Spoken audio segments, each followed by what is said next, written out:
From there, it will be moving closer into the Gulf Coast, where it will likely undergo some more intensification, likely increasing to hurricane status, Hurricane Nate, over the next 24 hours or so. And then from there, it has its eyes set on the Gulf Coast, where we currently have hurricane warnings in effect. We already have those hurricane warnings in place, as this storm is projected to make landfall as a Category 1 storm, kind of right in the middle where we've seen a few of the landfalls so far this season. So on the phone, we have Mayor Jeff Collier of Dauphin Island there in southern Alabama.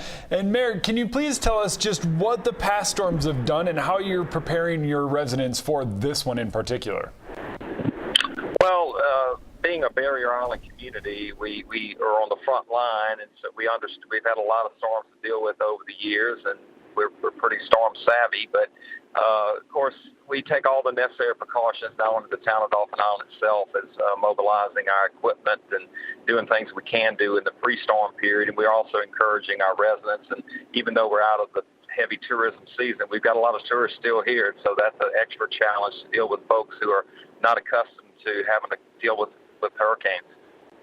And Mayor, I understand too, as we move over the next 24 hours, we have a storm surge warning in effect. I know you're a barrier community there, Barrier Island. So are we concerned about the storm surge in your community? And also, to feed off that question, do we have any evacuations or future evacuations that are considered?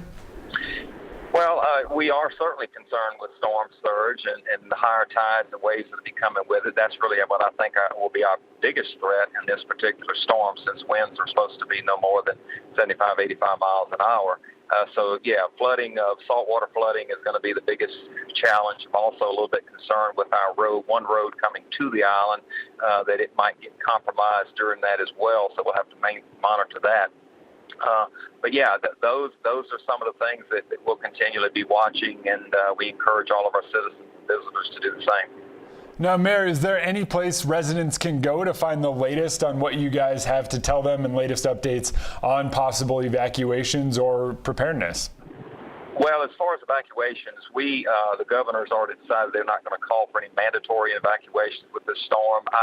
We put out memos through the town, and they can go to the town's website, townofdauphinisland.org, and you'll get that information. But I just sent out a memo earlier today, sort of delineating the types of impacts that we think will occur, and then letting people make the decision for themselves as to whether they want to do a voluntary evacuation.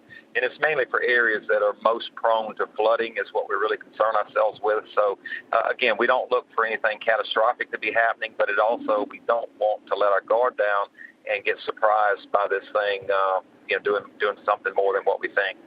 All right, that's Mayor Collier. Mayor, we appreciate you joining us this afternoon to talk about the impacts with Nate. Thank you all for having me.